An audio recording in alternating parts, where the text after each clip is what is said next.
You're such an asshole. Today's videos are sponsored in part. That always meant it was really important. When I say in part, oh, they got more than one sponsor. Oh my gosh, it's NPR or PBS. In part by the Deadwood Tobacco Company, purveyor of fine cigars and flat brim hats. More specifically, their podcast. If you would search that on the YouTubes and subscribe and watch, and then you're like, oh my God, Cappy did get us some subscribers. So the owner, Wild Bill, gave me a free hat.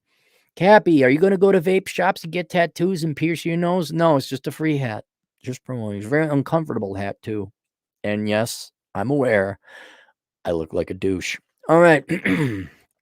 Continuing on here with the day's work. Here's how you don't do it, boys and girls. You follow the instructions. Okay. Hi, Aaron. I will send you $35. Excuse me.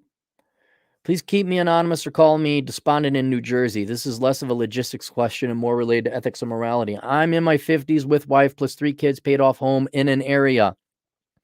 Low 7-figure 401k. Everything you say about corporate America is right, and I'm tired of it. This is my plan. Quit my job and take a package. Work 6 months an easy freelance gig, maybe make $70,000. Take 6 months off on unemployment until the following year. Return to step 2. There's a group of people called Newfoundlanders. Those are Canadians. They're north of you. And they do that. And there's other people that do this all the time. Seasonal workers do it too. They collect unemployment or welfare or whatever government or private sector system scheme is set up that pays you during the off season, they take it. This is very common, kind of depends on where you are, what country you're in, what state you're in, what industry you're in.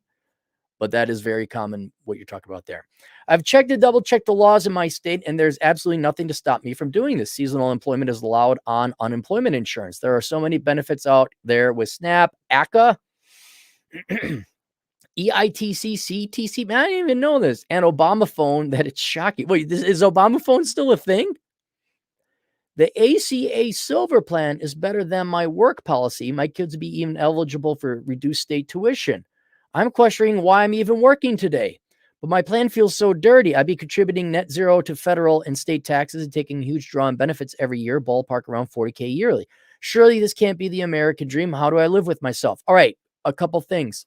It's not the American dream, but the American dream is over. That ended about the late 60s when we decided we're going to pay people to live. All right. So you got to give up on that.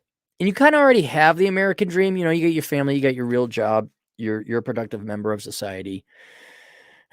So you have it in your own personal life, but we as a country no longer have the American dream. That was replaced by a female kind of leaning, socialist, touchy-feely, emotional dream, which is not excellence, right? But you are operating from the erroneous premise that that's still the rules we're playing by, or somehow that's what we're playing for as a team. That's long been abandoned. On an individual basis, you can do that, all right? And you've achieved that, and that's all that matters in your life. But that American dream as a community, that's long gone. Now it's like, how was I born, or what trait can I make up that I have so I can get free gimme that's? That's it, all right? Let's go to your thing. I hit the wrong one. Why are you even working today? I don't know. Why are you working? All right. And let's go again, the individual versus the nation. This is very important because you're not the only one who's, I put Republican up there, but anyone who is not a leftist, not a Democrat, they have this moral problem. Like, but I'm living off of the system. Here's the only thing you need to know. Did you vote for that system? Meaning, did you vote Democrat? No, you voted against the system. You voted Republican, generally speaking. Then you have done your only moral obligation. You voted against that system. Then they still voted in a different system. And so now that you voted against that system and continue to vote against that system, you have every right to take advantage of the system. It's no different than you got a group of people and they're saying, okay, what are the rules for this? We're going to play Calvin ball. What are the rules? And in Calvin ball, the rules are constantly made up, but let's just assume brand new game, Calvin ball. What are the rules? And one group of people say, we want the rules to be this. And you're like, no, that won't be challenging. There won't be much of a game, where we lay on our ass and print off money and wonder why everything's so expensive. Let's have these rules. And they put it to a vote, and the majority of people go with the other people's rules. How are you going to play the game?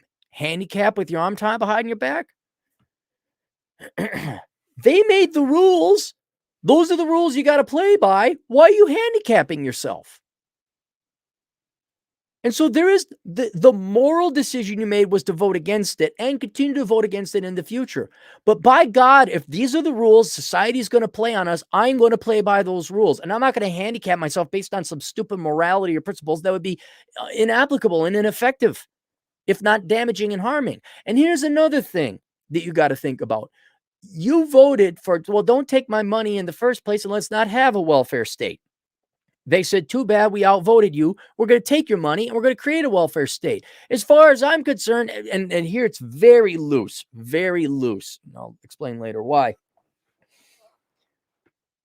You put your money into the system. As far as I could tell, for Republican and not Democrats, you're just taking your money back. That's your money. Take some of your money back.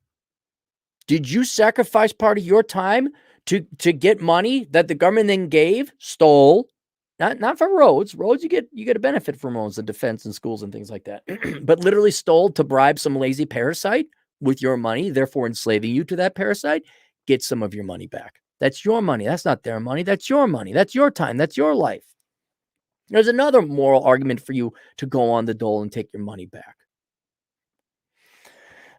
But the problem with that, and that's why I said loosely, just because there's an R in front of their name, I saw this during the Great Recession. The Republicans didn't care. They were like, they weren't even working. I know, we're Republicans, we're conservatives. And they didn't even pay the taxes in the first place. They're always on welfare. They're always collecting government checks. That's the entire state of Wyoming. They vote Republican, but they're all on welfare. And they have no intention of getting a job. Like, they never contributed in the first place. You've contributed all these years, right? Get some of your money back. You didn't make these rules. You didn't make these laws. You didn't want your taxes taken. They took your taxes, and now they got this, hey, I cannot. Why? You're here once. You got a family and kids. Spend time with your family and kids. And then you're doing the only thing to actually fight back at the left, and that is go Galt. Because the only thing that's going to make the left care is when there ain't no food in the 7-Eleven in their inner city crap hole. When all of a sudden the price of Trader Joe's or the organic stuff that all the liberal white women, liberal women in general go to, wait, organic cauliflower is 10 pounds at a fluoride. What's happening? I voted against the Republicans in the Senate.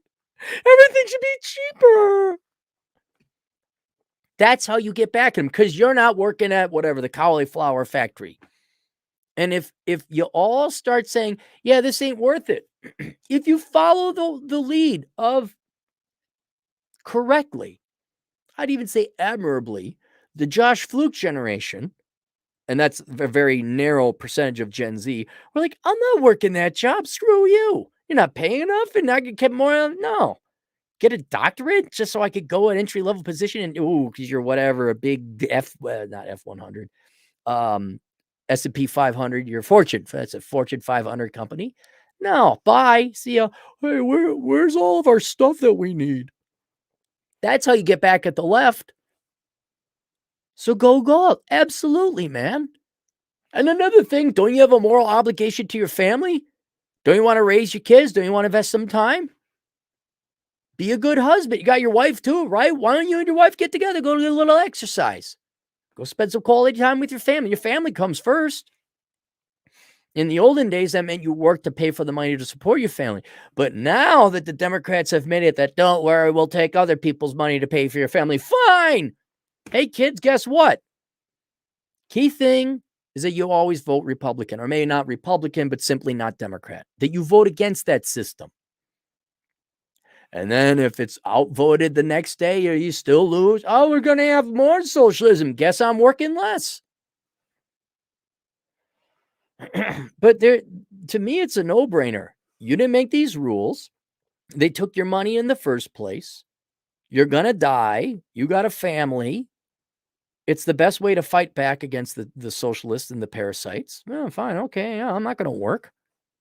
You are morally in the clear as far as I'm concerned. Now, if you still feel a little bit bad, well, then take your free time and invest it in something else. I see your family, so it's not like if you should feel like a douche if you do what the standard American parasite does, and that is jerk off the porn, play video games, or watch their girly I don't know. What do you? I know what male parasites do. I know what the neets and the incels do.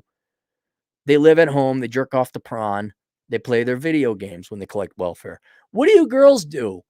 Like, do you just watch The View and Oprah and TikTok? Is that what you do? What do the welfare collecting queens do? I know that they have children. I know, but I'm talking your neat equivalent. What do you girls do during your daytime when you're on welfare? Like, are you on the social medias? Oh, she disrespecting me on the Instagrams. Is that what you really? I don't know what do women welfare parasites do in their day? What do they do? But as long as you don't do that, and like you start a business, or you go back to get some training on the side, or you work on the house and fix up and repair up some things, work on your car, whatever. You know what I'm saying? You spend time with oh my God, hang on now, spend time with my family. Whoa. You're way in the clear, man. You're way in the clear. But even me, from my personal standards, did I vote against the socialism? I did. Oh, but you took my money? I'm just going to take some of that right back. And I wouldn't lose a wink of sleep. I'd be happy. Look, generally, again, speaking, conservatives, Republicans, libertarians produce most of the stuff here. We're the workers. We're not the parasites. All right. We have every right to collect some of our money back, especially if we fall on hard times, which would be the intended purpose of the welfare state. Or the Democrats have made that lazy people don't have to work. Fine, going to get our money back. Absolutely. So there you go. Link below is the book, Enjoy the Decline. There's even a chapter called Revenge on how to go through that process, like why it's okay to take advantage of the system now, if what I said didn't help out. That's it. We'll see you guys later.